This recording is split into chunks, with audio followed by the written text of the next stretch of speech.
आप देख रहे हो एनपी न्यूज चैनल। आपने अगर इस चैनल को सब्सक्राइब नहीं किया है तो जल्द ही सब्सक्राइब कीजिए। Thank you very much. मुख्यमंत्री त्यांच्या अंगात भूत संचारलेले, जणू काही महाराष्ट्रामध्ये माणसं राहतच नाहीत।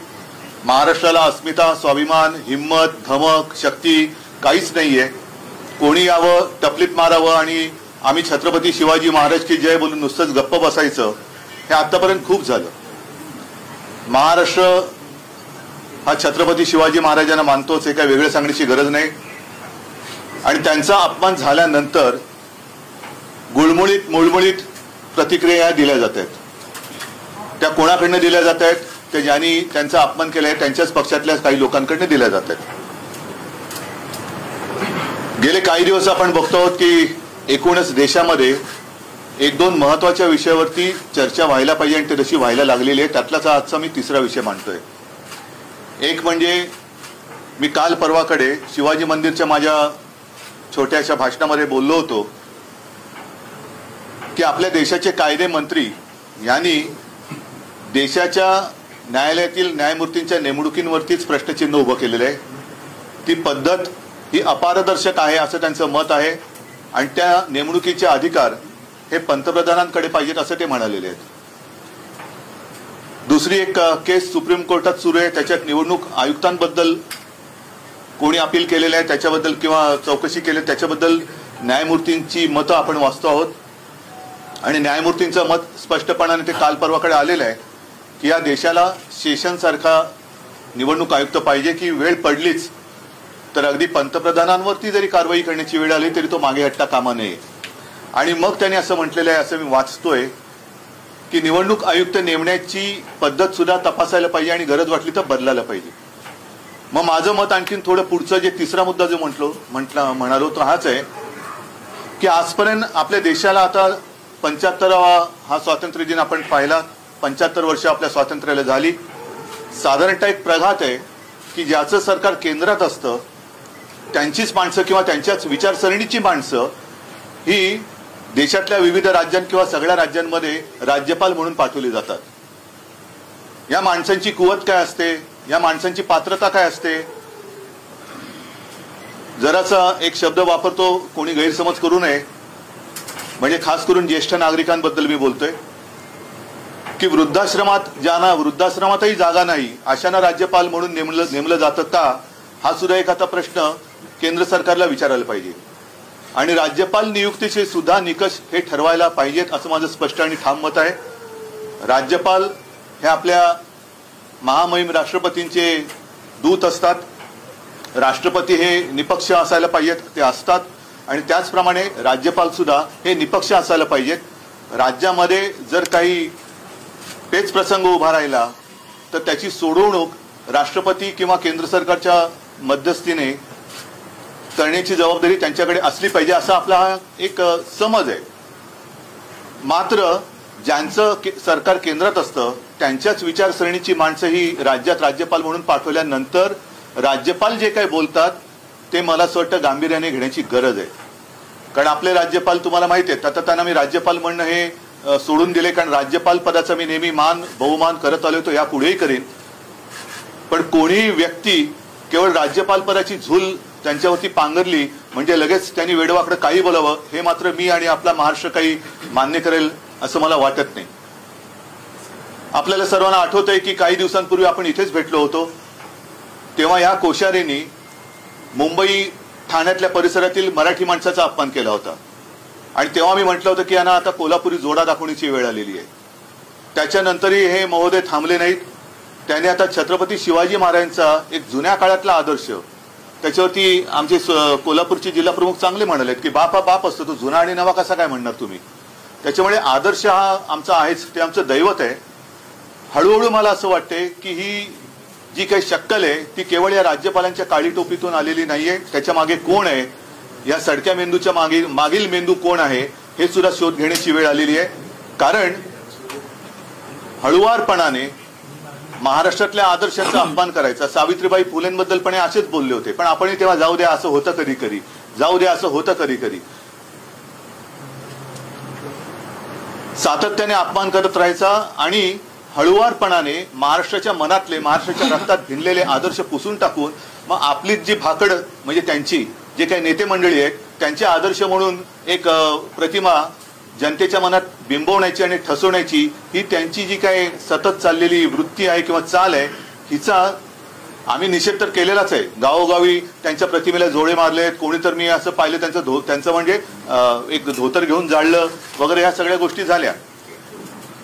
आता हे महाराष्ट्राच्या अस्मितेशी खेळतायत. महाराष्ट्रातले उद्योग हे गुजरातमध्ये घेऊन गेले. महाराष्ट्राचं मंत्रिमंडळ, काल तर मी असं ऐकलं की कॅबिनेट मीटिंग, मी सुद्धा मुख्यमंत्री होतो, अपवादात्मक परिस्थितीमध्ये ही पुढे ढकलली जाते. तशी काल काय अपवादात्मक परिस्थिती होती? तर अपवादात्मक परिस्थिती की यातले बरेचशी लोक हे गुजरातमध्ये प्रचाराला गेले. म्हणजे यांना महाराष्ट्र उघड्यावर पडलाय त्याची खंत नाही, महाराष्ट्राच्या अस्मितेचा, महाराष्ट्राच्या दैवताचा अपमान होतोय त्याची खंत नाहीये, त्याची चिंता नाही. मग काहीतरी गोलमाल उत्तर द्यायचं आणि वेळ मारून न्यायची. त्यात आणखीन भर म्हणजे ज्या विचारसरणीची मी व्यक्ती म्हणालो त्याच विचारसरणीचे म्हणजे भाजपाचे प्रवक्ते, ते कोण त्रिवेदी का काय, सुधांशू, म्हणजे एकदम असं खोकल्यासारखं वाटतं सुधांशू, तर ते त्यांना एक उबळ आली आणि ते पण काहीतरी बोललेले आहेत. म्हणजे हा, मी आता पक्षाबद्दल बोलावं का त्यांच्या विचारसरणीबद्दल बोलावं हा शोध तुम्ही आणि आम्ही सगळ्यांनीच घ्यायला पाहिजे की महाराष्ट्राचा सातत्याने अपमान होतोय. त्याच्यामध्ये आता महाराष्ट्रातल्या गावांवरती कर्नाटकचे मुख्यमंत्री दावा सांगतायत.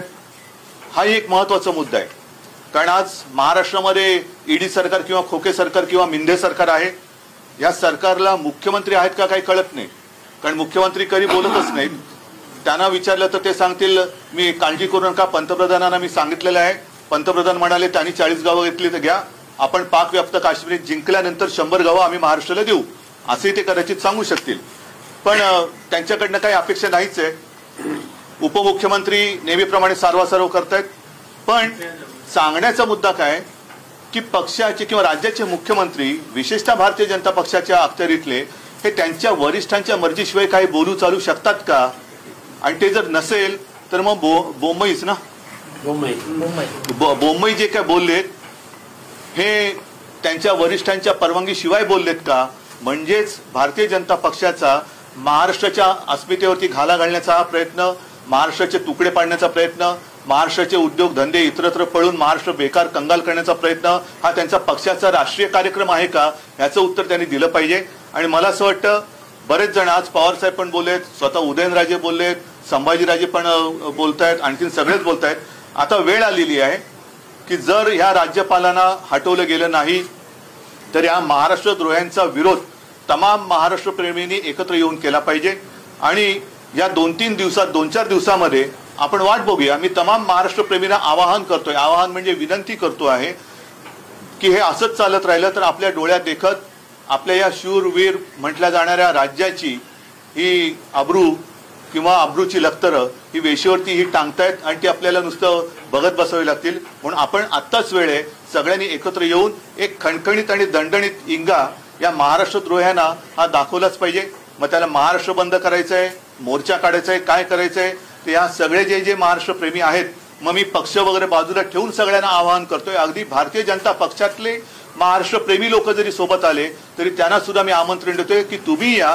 कारण पक्षीय राजकारणात जर आपली अस्मिता आणि राज्य चिरडलं जाणार असेल तर मग आपण मात्र छत्रपतींचं नाव घ्यायला नालायक आहोत. म्हणून या 2-4 दिवसामध्ये या सगळ्यांना मी बोलवतोय, सगळ्यांनी एकत्र यावं. आणि केंद्राला सुद्धा सांगतोय की हे चाळे आता बस झाले. आपण इकडे जे सॅम्पल पाठवलेले आहे त्या सॅम्पलला परत त्याच्या घरी पाठवा. दुसरीकडे कुठे अधिक चांगला वृद्धाश्रम असेल तर तिकडे पाठवा, पण आमच्याकडे सॅम्पल नको, याला परत घेऊन जा. नाहीतर आम्हाला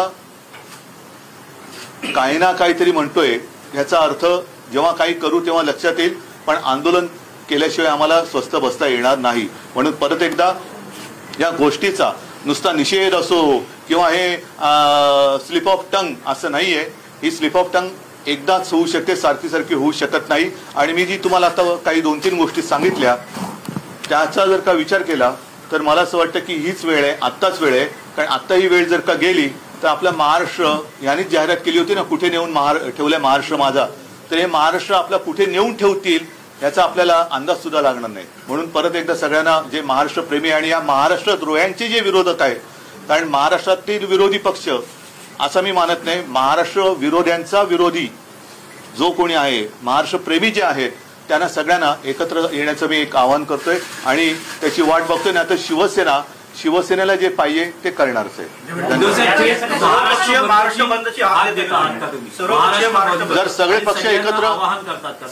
पक्ष एकत्र येऊन माझं मत आहे की काहीतरी एक मोठं महाराष्ट्रात राज्यव्यापी असं काहीतरी आपल्याला केलं पाहिजे. म्हणजे दंगा फसाद नव्हे तर एक शांततापूर्ण महाराष्ट्र बंद असेल किंवा आणखीन काही असेल की जेणेकरून केंद्र सरकारला पण कळलं पाहिजे की महाराष्ट्र हा लेच्यापेचांचा प्रदेश नाहीये. सगळ्यांना एकत्रित करण्यासाठी पुढाकार घेणार आहात त्या संदर्भात? मी आता तुम्हाला त्याचसाठी बोलवलेलं आहे की तुमच्या माध्यमातून जे भाजप प्रेमी आहेत आणि त्याच्यात मी तुमचा प्रश्न माझ्या लक्षात आला म्हणून मी म्हणले की भाजपमधले सुद्धा महाराष्ट्र प्रेमी, असं काही नाहीये की भाजपमध्ये महाराष्ट्र प्रेमी नाहीयेत. भाजपमध्ये सुद्धा काही महाराष्ट्र प्रेमी जरूर आहे. केलं की वारंवार ही वक्तव्य करतात, या वारंवार वक्तव्यांचा आपण काही कायदेशीररित्या कारवाई केली पाहिजे असं बघा. आता कायदेशीर कारवाईबद्दल मी बोललो ना की जिथे न्यायमूर्तींच्या नेमणुकीबद्दल देशाचे कायदा मंत्री शंका उपस्थित करतायत, हा एक मोठा गंभीर विषय आहे, फारच गंभीर आहे आणि त्याची दखल न्यायालयाने घ्यायलाच पाहिजे. ती मला वाटते ते घेत आहेत. कारण केंद्राचे आपले केंद्रीय कायदा मंत्री जर असं म्हणत असतील तर मग आपण न्याय मागायचा कोणाकडे? कारण ती जी एक तो न्यायवृंद त्याला एक शब्द आहे किंवा कोलोजियम, हीच पद्धत त्यांना रद्द करून जर न्यायमूर्तींच्या नेमणुका सुद्धा त्यांना करण्याचे अधिकार, जसं निवडणूक आयुक्तांबद्दल जे काही आता न्यायालयाने प्रश्न उपस्थित केले, तसंच मुख्य न्यायाधीश असो इतर न्यायाधीश असो यांची सुद्धा नेमणुकीचे अधिकार केवळ पंतप्रधानांकडे द्यायचे असतील तर मग त्याच्यापेक्षा न्यायालय बंद केलेली बरी. आणि म्हणूनच मला वाटतं की न्यायालय सुद्धा जागरूक आहे. न्यायदेवता आपण आंधळी म्हणतो पण ती काही बहिरी नसते. हे सगळे शब्द ती ऐकते आणि याच्याबद्दल सुद्धा न्यायदेवता काय इलाज करायचं ती करेल. राहुल साहेबांची सिक्युरिटी काढून घेतली, त्यांच्या घराची रेकी केली जाते, पण आता हा नवीन पायंडा पडलाय का महाराष्ट्रात की सत्ता असली की विरोधकांच्या सिक्युरिटी काढून घेणं? मला असं वाटतं जेव्हा आमची सत्ता होती आणि ती जेव्हा परत येईल त्यावेळेला आम्ही पूर्णपणे ही व्यवस्था जी आहे, सुरक्षा व्यवस्था, ही पोलिसांच्या गुप्तचर यंत्रणेवरती सोपवली होती की ज्यांना सुरक्षेची आवश्यकता आहे त्यांना सुरक्षा जेवढी आवश्यक आहे तेवढी दिली गेलीच पाहिजे. अनावश्यक सुरक्षा हा भाग वेगळा आहे. पण संजय राऊत बद्दल मला नाही वाटत कोणी असं म्हणेल की याला अनावश्यक सुरक्षा होती. पण जिथे संजय राऊतांच्या वाईटावरतीच टपलेली लोक आहेत तिकडे सुरक्षा काढल्यानंतर जर काही घडणार नाही, पण घडलं तर ती जबाबदारी त्यांची राहील.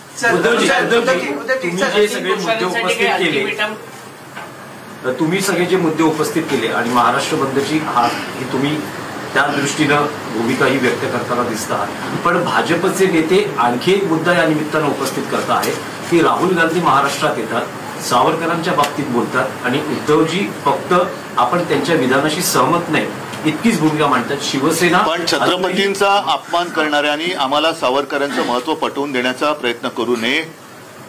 आणि म्हणून मला असं वाटतं की सावरकरांचा अपमान झालं की आम्ही सुद्धा गप्प राहिलो नाही. मी तत्काळ प्रेस घेऊन त्यांना सांगितलं. नंतर राहुल गांधींनी तो विषय टाळला. मात्र त्यावेळेला जसे हे अंगावर आले होते तसे अंगावर यांच्या का नाही जात? आता कोणालाही जोडे मारणार? नाही, मला एक फक्त मी सांगतो साहेबांनी जे सांगितलंय त्याच्यावरती तुमचं एक फक्त जोडतो की उद्धवजींनी तर इशारा दिलाच होता, पण शिवसेनेकडून महाविकास आघाडीला तडे पडतील असं स्वतः बोललेले. हा, म्हणजे हे शिवसेना पक्षप्रमुखांच्या वतीनं बोलले की आम्हाला परवा नाही.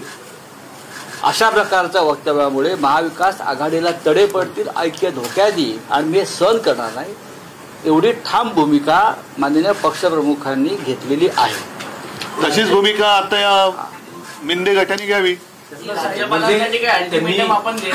मी आता सांगितलं ना तुम्हाला की येत्या 2-4 दिवसामध्ये आपल्याला हा विषय तडीस न्यावा लागेल आणि तोपर्यंत जे महाराष्ट्र प्रेमी आहेत, जे शिवछत्रपती प्रेमी आहेत, फुले प्रेमी आहेत, त्या सगळ्यांनी, कारण छत्रपती शिवाजी महाराज झाले नसते तर हे कोश्यारी बुवा किंवा ते काय मगाशी मग काय बोलतो सुधांशू, ते कुठे असते आणि कोणत्या वेशात असते ह्याचा पत्ता लागला नसता.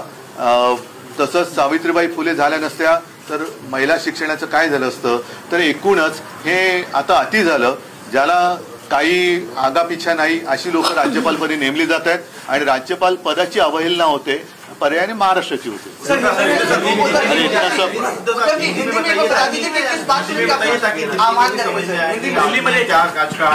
शिवाजी महाराज को लेकर और नहीं, मैंने जैसे अभी अभी कहा कि पिछले कुछ दिनों में हम लगातार ये देख रहे हैं कि महाराष्ट्र का अपमान होते जा रहा है।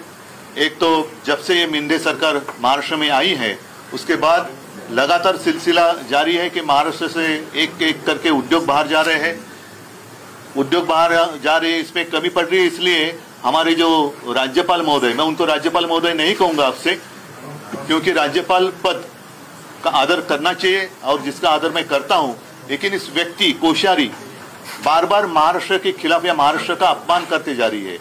कुछ दिनों पहले उन्होंने हमारे सावित्रीबाई फुले के बारे में कुछ गलत कहा, उसके पहले मुंबई ठाणे में रहने वाले मराठी लोगों का अपमान किया, और अब तो हद हो गई। हमारे जो दैवत है छत्रपति शिवाजी महाराज, उनको उन्होंने पुराने आदर्श कर उनका उल्लेख किया। ये पुराना आदर्श क्या होता है, और इसलिए हमारे जो जिला प्रमुख है, मुझे लगता है कोल्हापुर के जिला प्रमुख, उन्होंने एक अच्छा मिसाल दिया। उन्होंने कहा बाप तो बाप होता है, नया बाप पुराना बाप ये क्या चीज होती है।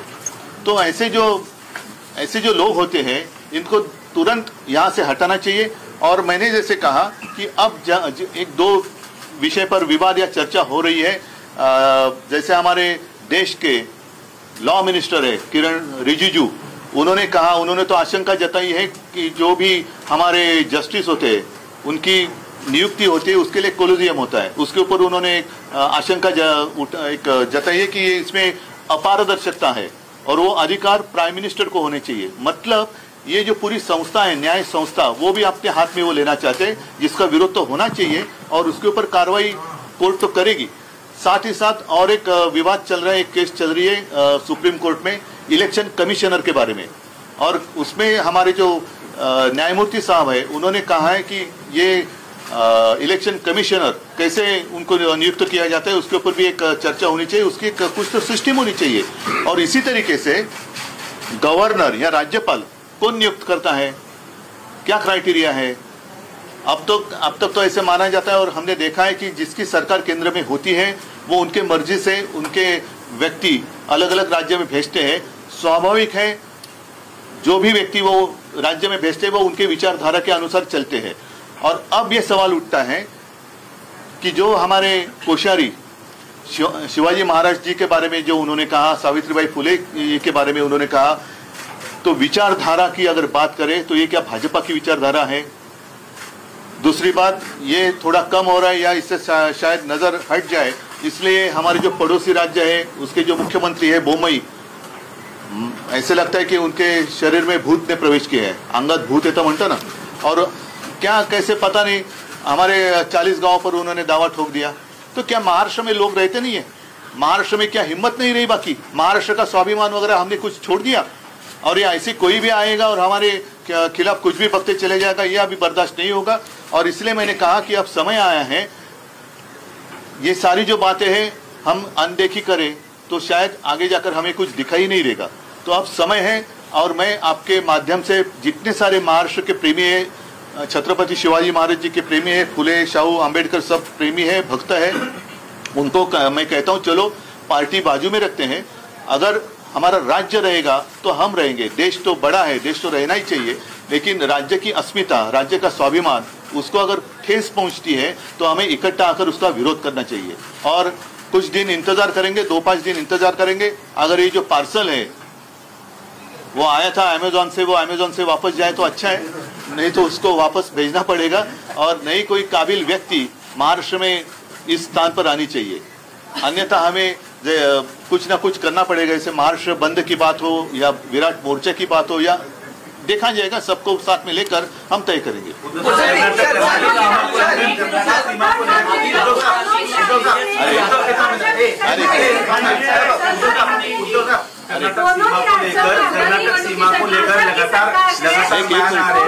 अरे एक मिनट आएगा ना, कोल्हापुर से लेकर अक्कलकोट भी मांग रहे हैं, जबकि कुछ गांव मांग रहे हैं। अब केंद्र में और एक दोहराइए लेकर वहाँ के मुख्यमंत्री लगातार बयान दे रहे हैं। राज्य और केंद्र में दोनों जगह बीजेपी की सरकार है। नहीं, राज्य भाजपा की सरकार है। अरे एक करके पूछिए ना। हाँ, इस पूरे मामले को लेकर आप कैसे इसको देखते हो? नहीं, मैंने कहा ना कि हमारे यहाँ तो मुख्यमंत्री पहचान कौन जैसे मुख्यमंत्री कौन, और लगातार ये उप मुख्यमंत्री कुछ बातें करते जा रहे। मुख्यमंत्री को तो हिम्मत नहीं है इसके खिलाफ कुछ बात करने की। स्वाभाविक है, ऊपर वाले की मर्जी, जो ऊपर वाले कहेंगे उनको वहाँ जैसे बोलना पड़ता है। तो जो कर्नाटक के मुख्यमंत्री भारतीय जनता पक्ष के हैं, उन्होंने जो अचानक बात छेड़ी है, क्या उसको ऊपर से आशीर्वाद है या ये केंद्र की मानसिकता है, ये भी स्पष्ट होना चाहिए। और ये विरोध करेंगे, हम जाने नहीं देंगे, ये फिजूल की बातें हैं। अब स्वयं मतलब अपने राज्य के बहुत सारे मंत्री तो गए गुजरात में प्रचार के लिए, ऐसे मैंने पढ़ा। आपने कहा कि जैसे अपनी भूमिका ली थी वीर सावरजी के मामले में, आपने जैसी भूमिका ली थी वीर सावरजी के अपमान के मामले की, हम यूपीए से मतलब महाविकास आघाड़ी से बाहर पड़ेंगे, हमने स्पष्ट किया था। तो ये सरकार नहीं, ये तो देखो, हम ये क्यों कह सकते हैं, ये इनको वहाँ कुर्सी को चिपक के बैठना है, ये लाचार है। ये छत्रपति शिवाजी महाराज का महाराष्ट्र है और उस महाराष्ट्र के हम मुख्यमंत्री हैं, ये भावना उनके मन में नहीं है। हम मुख्यमंत्री, हम मतलब वो बने वो ऊपर वाले की मेहरबानी से, दिल्ली वाले की। तो दिल्ली के खिलाफ क्या कहेंगे? क्या वो कुर्सी छोड़ सकते हैं? हिम्मत है उतनी? और ऐसे महाराष्ट्र के अपमान सहना, क्या ये बाला साहब का हिंदुत्व है?